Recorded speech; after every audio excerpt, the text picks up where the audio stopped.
பார்த்தா ஆ? நீ என்னடா இன்னும் இங்கேயே இருக்க? உன் ஃப்ரெண்ட்ஸ் எல்லாம் அங்கே நியூ இயர் செலிப்ரேட் பண்ண போயிட்டாங்க, நீ இன்னும் போலியா? சரி, நாங்களே செலிப்ரேட் பண்ணிக்கிறோம். ஐயா என்னை விட்டுருங்க ஐயா. அங்கே ஒரு புது வருஷம் காத்துட்டு இருக்கையா. நான் உங்களை நினச்சி கூட பார்க்க மாட்டேயா. ப்ளீஸ் டேய் ப்ளீஸ். அந்த கட்டை ஊத்துறா.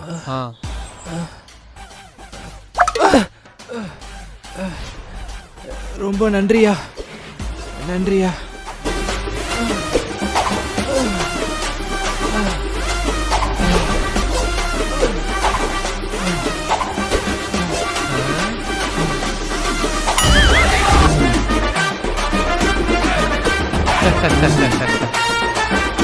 டேய் நீ என்ன பண்ற?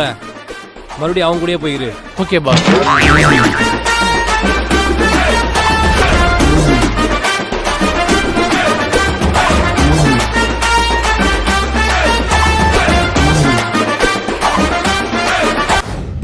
மச்சான், இந்த வருஷத்தோட எனக்கு 25 வயசு ஆக போகுதுடா.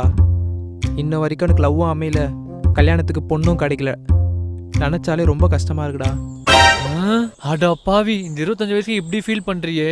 கொஞ்சோண்டு அங்க பாரு.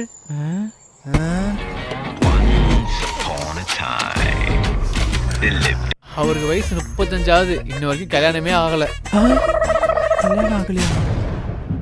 அப்படியே அவரை பாரு.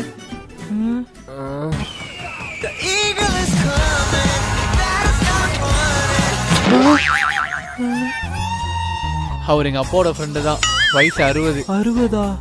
இன்னும் வரைக்கும் கல்யாணமே ஆகல. அவங்க படுற கஷ்டத்தை நான் பெரிய கஷ்டம் பட்டுட்ட. வாடா, இதுக்கு போய் ஃபீல் பண்ணிட்டு இருக்க.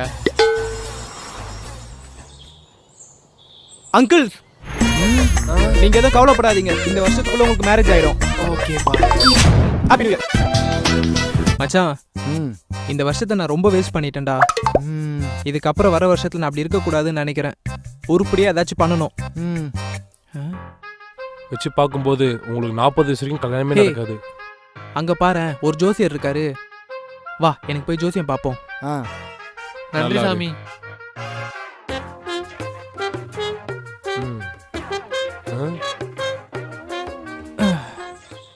சொல்லுங்க ஐயா, எனக்கு ஜோசியம் பார்க்கணும். இந்த வர வருஷம் எனக்கு எப்படி இருக்குன்னு சொல்ல முடியுமா? இந்த வருஷம் நீ ரொம்ப கஷ்டப்பட்டிருப்ப. ஆமா ஐயா.